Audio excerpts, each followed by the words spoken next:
ఏరుకోవడానికి తయారయ్యారు. మీరు ఇంకేం ఏరుకుంటారు? 5 సంవత్సరాలు ఏరుకొని ప్రజలకు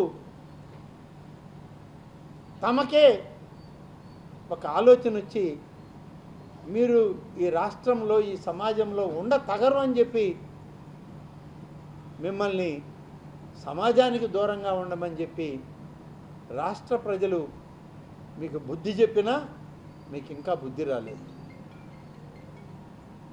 కాబట్టి ఈనాడు 52 మందికి ప్రత్యేక దర్శనం కల్పించి వైకుంఠ ద్వారం ద్వారా వారందరినీ కూడా ప్రత్యేకంగా తీసుకువెళ్ళడం జరిగింది. అలాగే ప్రభుత్వం చేసే కార్యక్రమాలు ఇవాళ తెలుగుదేశం ప్రభుత్వం ఏర్పడ్డ తర్వాత ముఖ్యమంత్రి చంద్రబాబు నాయుడు గారు అధికారంలోకి వచ్చాక దేవాదాయ శాఖని నేను చేపట్టిన తర్వాత అనేక రకాలైనటువంటి కార్యక్రమాల్ని మేము తీసుకోవడం జరిగింది. మీకు దేవాదాయ శాఖ అంటే పద్ధతి, హిందూ ధర్మం, హిందూ ఆలయాల పట్ల గౌరవం లేదు, హైందవ సమాజం పట్ల మీకు ఆలోచన లేదు, సనాతన ధర్మాల పట్ల మీకు విశ్వాసం లేదు, నమ్మకం లేదు. అలాగే ఆగమ శాస్త్రం, ఆగమ పండితుల యొక్క ఆలోచన కనీసం తీసుకోవాలనేటువంటి విజ్ఞత మీకు లేదు. మీ 5 ఏళ్ల కాలం ఈ రాష్ట్రంలో సనాతన సంప్రదాయాలకి అడ్డుకట్ట వేశారు. ఆగమ శాస్త్ర నియమాలని ఒక్కరోజు కూడా పాటించిన దాఖలాలు లేవు. వైదిక ధర్మాలని మీరు పూర్తిగా మర్చిపోయారు. ఆగమోక్తని నిత్య విధులనికి మీరు తిలోదకాలు పలికారు. నిగమ ఆగమ నియమాలను మర్చిపోయారు. హిందూ ఆలయాల్లో ఏ సాంప్రదాయాలు ఉండాలో వాటికి ఎక్కడ కూడా మీరు వాటిని కాపాడే ప్రయత్నం చేయలేదు. 5 సంవత్సరాలు కేవలం మేకవన్న పుల్లుల్లాగా మీరు ప్రజలను మోసం చేయడానికి ప్రయత్నించారే తప్ప మరొకటి కాదు అని చెప్పి నేను ఈ సందర్భంగా మనవి చేస్తూ ఉన్నాను. అందుకని మేము అధికారంలోకి వచ్చిన వెంటనే మా మొదటి సమావేశంలో గౌరవ ముఖ్యమంత్రి గారు శ్రీ చంద్రబాబు నాయుడు గారు తీసుకున్నటువంటి అనేక నిర్ణయాలని ఇవాళ ఒక్కసారి మళ్ళీ పునశ్చరణ చేయాల్సిన అవసరం ఉంది. ఈ రాష్ట్ర ప్రజానీకానికి చెప్పాల్సినటువంటి అవసరం ఉంది. నిన్న మీరు చేసినటువంటి విన్యాసం, నిన్న మీరు చేసినటువంటి ఒక ప్రకృతి విరుద్ధమైన, సనాతన ధర్మాలకు విరుద్ధమైనటువంటి మీ యొక్క ప్రకటనలు చూశాక మళ్ళీ ఈ ప్రభుత్వం మేమేం చేస్తున్నామో చెప్పాల్సినటువంటి బాధ్యత మాకుంది.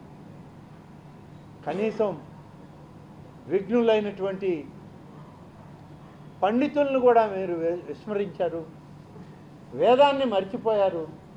వేద పండితుల్ని మీరు గౌరవించడానికి మీకెవరికి ముందుకు రాలేకపోయారు.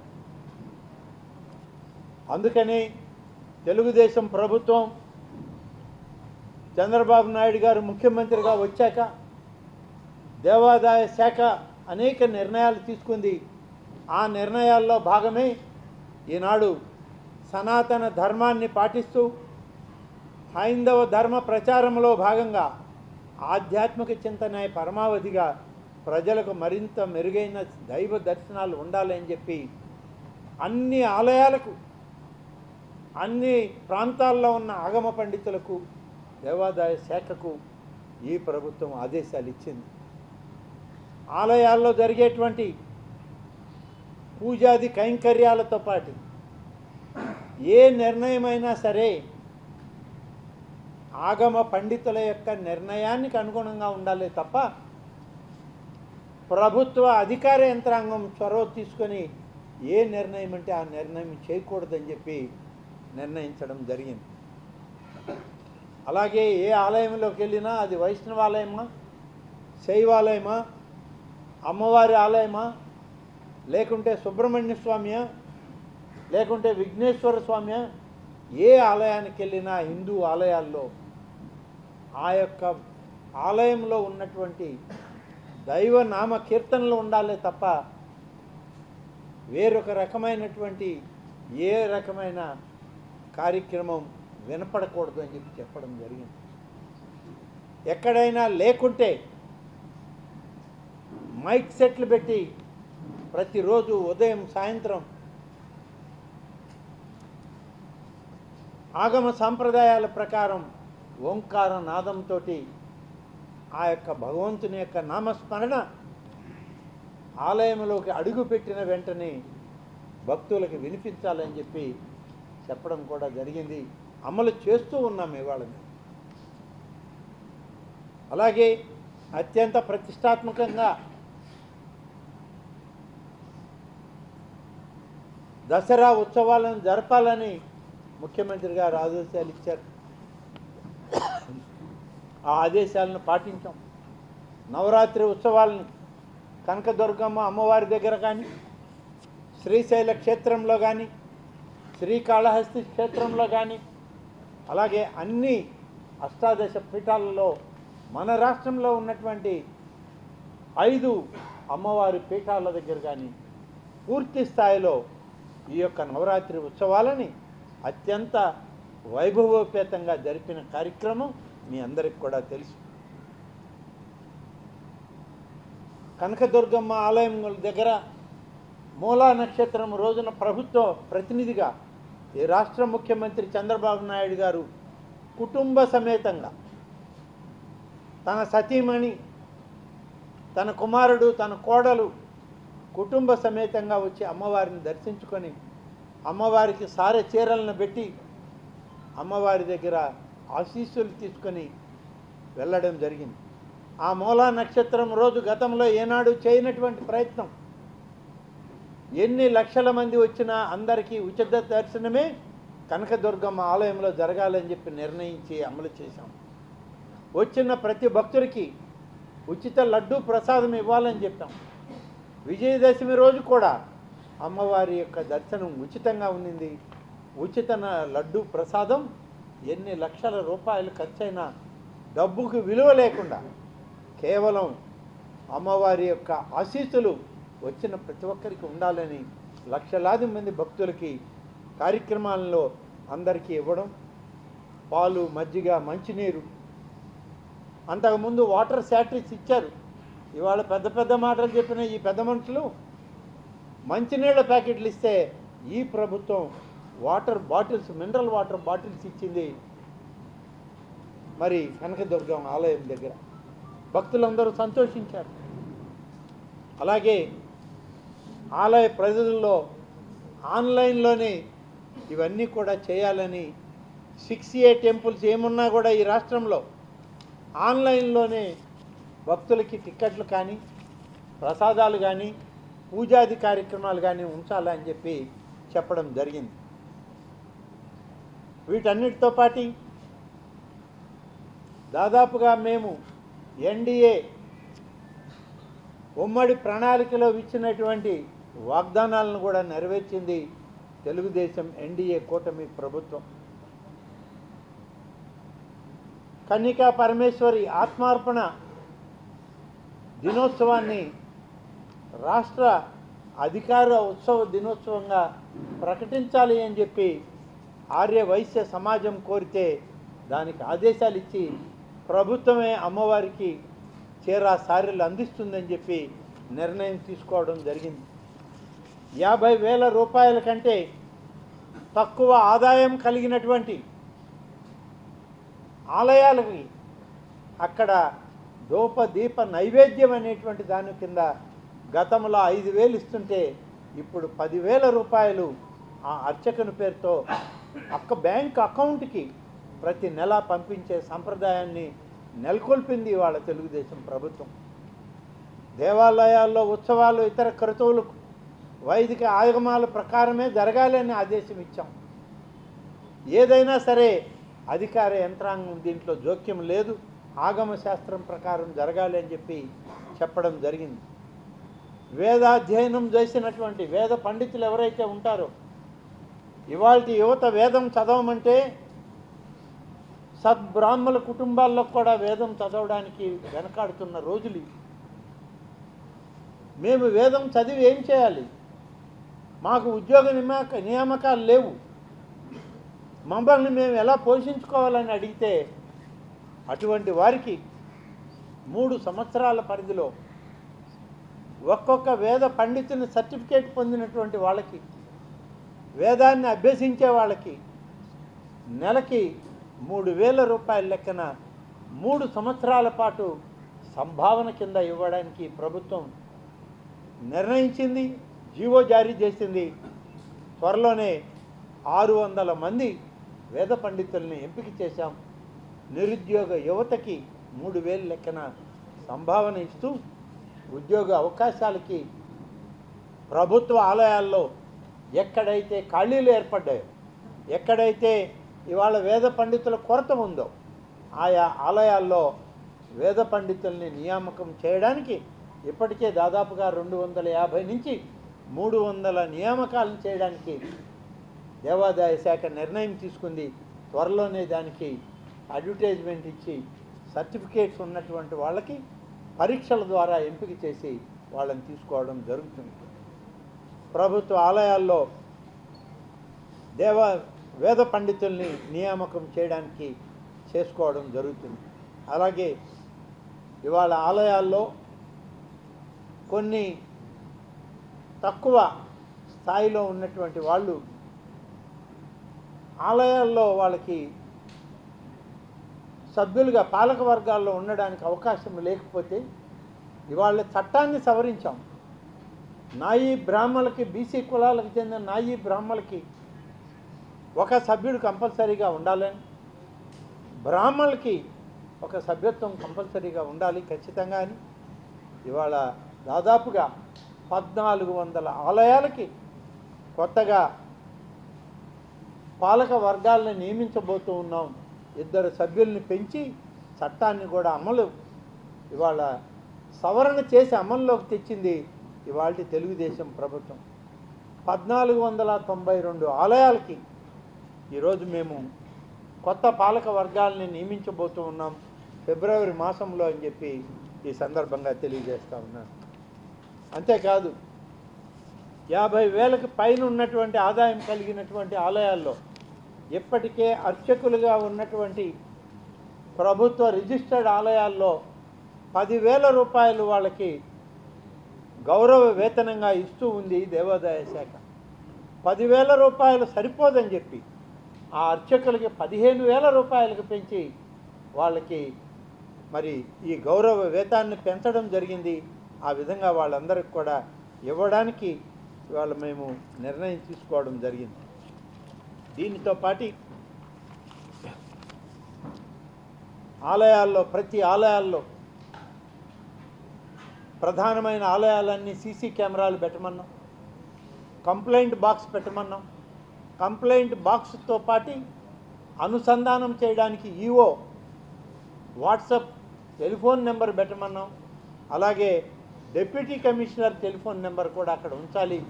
ఏ ఒక్కదానిలో విఫలమైనా మరి పై అధికారులకు కూడా ఈ సమాచారం ఏదైనా కంప్లైంట్ జరిగే ఉంటే వాటిల్లో చేయాలని చెప్పి కూడా చేయడం జరిగింది. వీటన్నిటితో పాటు అనేక కార్యక్రమాలను తీసుకొని ఈరోజు దాదాపుగా ప్రభుత్వం ఎన్ని ఆలోచనలు మేము ప్రజల ముందు పెట్టామో అవన్నీ కూడా అమలు చేసే దిశలో ఇవాళ మా ప్రభుత్వం పనిచేస్తాము. ఇందులో దేవాదాయ శాఖ పెద్ద ఎత్తున చేసేటువంటి ఈ ప్రయత్నంలో ప్రజలందరి ఆశీర్వాదం ఉంది. అయినా ఇంకా కావాలని కోరుతున్నాం. భగవంతుని ఆశీస్సులతోటి ఈ ప్రభుత్వానికి ప్రజల ఆశీస్సులు కూడా కావాలని చెప్పి ఈ సందర్భంగా కోరుతున్నాం. అదేవిధంగా ఈరోజు జరిగినటువంటి నిన్నటి దుస్సంఘటన తర్వాత ముఖ్యమంత్రి గారు కానీ రాష్ట్ర ప్రభుత్వంలో ఉన్న మంత్రివర్గ ఉప సంఘం కానీ ఇప్పటికే విచారణ కొనసాగుతూ ఉంది. నిర్ణయాలు వస్తాయి. ఆ నివేదిక అందాక పూర్తి నిర్ణయాలు తీసుకోవడం కూడా జరుగుతుందని నిన్న గౌరవ ముఖ్యమంత్రి గారే చెప్పడం జరిగింది.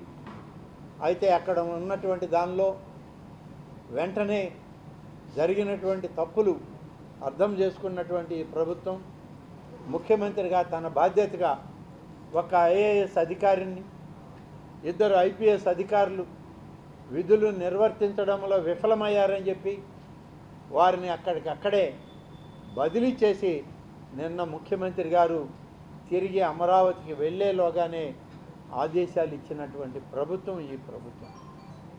అలాగే మరి అక్కడ స్థానికంగా ఎక్కడైతే ఈ యొక్క సంఘటన జరిగిందో ఆ సంఘటన పర్యవేక్షిస్తున్నటువంటి ఒక టీటీడీ అధికారి, డైరెక్టర్ స్థాయి అధికారి, అతను ఒక పోలీస్ డిప్యూటీ సూపరింటెండెంట్ ఆఫ్ ర్యాంకులో ఉన్నటువంటి ఒక పోలీసు అధికారి ఇద్దరి వైఫల్యం కూడా కంటికి కట్టినట్టు కనబడడంతో వారిద్దరిని అక్కడికక్కడే సస్పెండ్ చేస్తున్నట్టు ఆదేశాలు ఇవ్వడం జరిగింది. సంపూర్ణమైనటువంటి విచారణ నివేదిక వచ్చాక ఇంకా ఎంతమంది ఉన్నా సరే ఈ తప్పులో ప్రజలకు రక్షణ కలిగించి భక్తుల సౌకర్యార్థం ప్రభుత్వం చేసేటువంటి అనేక కార్యక్రమాల్లో వైఫల్యాల్ని ఉపేక్షించేటువంటి ప్రసక్తి ఈ ప్రభుత్వం చెయ్యదు. ఇవాళ ప్రతిపక్షం ఏదైనా మాట్లాడవచ్చు. నరానికి నాలుగుకి నరం లేనటువంటి ప్రతిపక్షం ఇవాళ ఏమైనా మాట్లాడతారు. ఏం చేశారండి? మీ హయాంలే కదా. నిన్న మాట్లాడుతా నెయ్యి సంగతి ఎత్తారు. నేను ఎత్తకూడదు అనుకున్నా. నిన్న ప్రధాన ప్రతిపక్ష నాయకుడు నెయ్యి గురించి మాట్లాడాడు. నెయ్యి గురించి సమాజానికి తెలిపిందే మా ప్రభుత్వం. మీ 5 ఏళ్ల పాలనలో తిరుమల తిరుపతి దేవస్థానంలోనే కాదు అన్ని ఆలయాల్లో కూడా తక్కువ క్వాలిటీ నెయ్యిని వాడి ప్రసాదాలని భ్రష్టు పట్టించినటువంటి వ్యక్తివి నువ్వు, నీ మంత్రివర్గ సహచరులు, నీ దుష్ట చతుష్టయంలోని వ్యక్తులు. నువ్వు ఎలా మాట్లాడతావా బాబు? ఎలా మాట్లాడతావు ప్రసాదాల గురించి, నెయ్యి గురించి? దాన్ని బయట పెట్టిందే నా ప్రభుత్వం, నా అధికార యంత్రాంగం. దాన్ని సరిచేయడానికి మేము ప్రయత్నం చేస్తున్నాం. సరి చేశాం. అడగండి, ఇవాళ మీరు కూడా రండి కావాలంటే. మీ మీడియా ప్రతినిధులు ఇవాళ తిరుమలలో ఉన్నారు, భక్తులు ఇవాళ తిరుమలలో ఉన్నారు. లడ్డూ ప్రసాదం కాడి నుంచి అన్న ప్రసాదాల దాకా, మధ్యాహ్నం వడ్డించే, సాయంత్రం వడ్డించేటువంటి అన్న ప్రసాదాలు క్వాలిటీని ఎంత మెరుగుపరిచామో ఈ 2 మాసాల్లో ఒక్కసారి విచారించండి. భక్తులు ముందుకొచ్చి చెప్తున్నారు, అన్న ప్రసాదాలు బాగున్నాయి, లడ్డూ ప్రసాదాలు బాగున్నాయి, మంచి వాతావరణం ఉంది ఇప్పుడు అని చెప్పి వచ్చేటువంటి భక్తులు ఈ రాష్ట్ర ప్రభుత్వాన్ని, ముఖ్యమంత్రి గారికి ధన్యవాదాలు చెప్తుంటే చూసి ఓర్చుకోలేనటువంటి, ఓర్వలేని దుష్ట చతుష్టయంలో వ్యక్తులు మీరు. ఆ దుష్ట చతుష్టయంతో కలిసి నువ్వు నెయ్యి సంగతి ఎత్తావు. నెయ్యి కొనుగోలు టెండర్లలో టెండర్ నిబంధనలను మార్చింది ఎవరు? నీ ప్రభుత్వంలోని పాలకవర్గ సభ్యులు కాదా? నీ అనుయాయులు కాదా? నీ బంధుగణం కాదా? గతంలో ఇస్తున్నటువంటి కంపెనీలని పక్కన పెట్టి వేరే కంపెనీలకి నెయ్యి కొనుగోలు చేయమని ఆదేశాలు ఇచ్చింది మీరే కదా. మరి మీరు ఏ విధంగా మాట్లాడతారు ఇవాళ? కాబట్టి నీకు మాట్లాడేటువంటి అర్హత లేదు. నిన్న నీ ప్రెస్ మీట్లో ఆ గోల, ఆ ప్రెస్ మీట్ జరిపిన విధానం, నీ వెనుకున్నటువంటి నీ సహచరులు, నీ దుష్ట చతుష్టయం, నీ షష్టగ్రహ కూటమి అదే చెప్తా ఉంది. నీ పాలన ఏ విధంగా ఉండిందో వాళ్ళకి ఒక్కొక్కరికి ఒక్కొక్క చరిత్ర ఉంది. నీ పాలనలో ఎంత దుర్మార్గంగా ఈ రాష్ట్ర ప్రజల్ని దోచుకున్నారో, ఎంత దుర్మార్గంగా ఈ సమాజాన్ని దోచుకొని ప్రజల యొక్క ధనాన్ని కోట్లాది రూపాయలని హరించారో ప్రజలు గమనించే మీకు గత పాలక ఎన్నికల్లో ఒక బుద్ధి చెప్పారు. నీకు ఇంకా ఆ జ్ఞానం కలగల. నీకు జ్ఞానోదయం రాలేదని అనడానికి నీ దుష్ట చతుష్టయంతో నువ్వు మీడియా సమావేశంలో షష్టగ్రహ కూటమితో నిన్న నీ ప్రయాణం అది చూస్తేనే అర్థమవుతుంది. కాబట్టి ఇకనైనా ఇటువంటి సందర్భాల్లో ప్రభుత్వానికి సహకరించండి. కష్టాల్లో ఉన్నటువంటి ప్రజల్ని ఆదుకునే దాంట్లో మా ప్రయత్నంలో భాగంగా మేము చేసేదానికి ఇంకొంత మంచి చేయని సూచనలు ఇవ్వండి.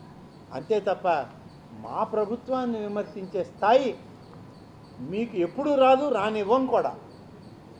ఇది ఎన్డీఏ కూటమి ప్రభుత్వం, ముఖ్యమంత్రి చంద్రబాబు నాయుడుగా ఉన్నటువంటి రాష్ట్ర ప్రభుత్వం. ఇది ప్రజాస్వామ్య విధానాలకు కట్టుబడి పనిచేసే ప్రభుత్వం. హైందవ ధర్మాలకి, హైందవ సంప్రదాయాలకి, సనాతన ధర్మాలకు కట్టుబడి పనిచేసేటువంటి ప్రభుత్వం. దైవం మీద భక్తి శ్రద్ధలతో నిరంతరం దైవం ఆశీస్సులతో పరిపాలన బాగుండాలని కోరుకునేటువంటి నాయకత్వం మాది. కాబట్టి మళ్ళీ మరొకసారి చెప్తున్నాం, భక్తుల మనోభావాలను కాపాడుతాం, తిరుమల పవిత్రతను పెంచుతాం, సామాన్య భక్తులకి శ్రీవారిని చేరువ చేద్దాం. ముక్కోటి ఏకాదశి పర్వదినాన సకల జనులకి సుభిక్షమైనటువంటి వాళ్ళ జీవితాల్లో మంచి జరగాలని కోరుకుంటూ, భగవంతుని ఆశీస్సులు ప్రతి కుటుంబానికి ఉండాలని కోరుకుంటూ, ఆ దేవదేవుని యొక్క ఆశీస్సులని ప్రతి ఒక్కరికి అందించాలని చెప్పి కోరుకుంటూ సెలవు తీసుకుంటాను. ధన్యవాదాలు. నిన్నటి సంఘటన ప్రభుత్వాన్ని కలిసివేసినటువంటి విషయం వాస్తవం. ఎంతో ఆవేదన, బాధ రాష్ట్ర ముఖ్యమంత్రి దగ్గర నుంచి మంత్రివర్గం, అన్ని పార్టీల నాయకులు, ఎన్డీఏ కూటమి అంతా కూడా సామాన్యుల వరకు కూడా బాధ కలిగించిందండి. కానీ ఆ బాధ దానిలో నుంచి రాజకీయ లబ్ధి కోసరం కొన్ని రాజకీయ పార్టీలు ప్రయత్నం చేసినా మేము స్థిరమైనటువంటి మనస్సుతో ఇటువంటి సంఘటనలు పునరావృతం కాకుండా చేయాలని చెప్పి ఇప్పటికే ఆలోచన చేశాం. మీరందరూ చూశారు, దసరా ఉత్సవాలు, నవరాత్రి అమ్మవారి ఉత్సవాలని, అలాగే బ్రహ్మోత్సవాలు శ్రీ వెంకటేశ్వర స్వామికి ఎలా జరిగినాయో చూసాం.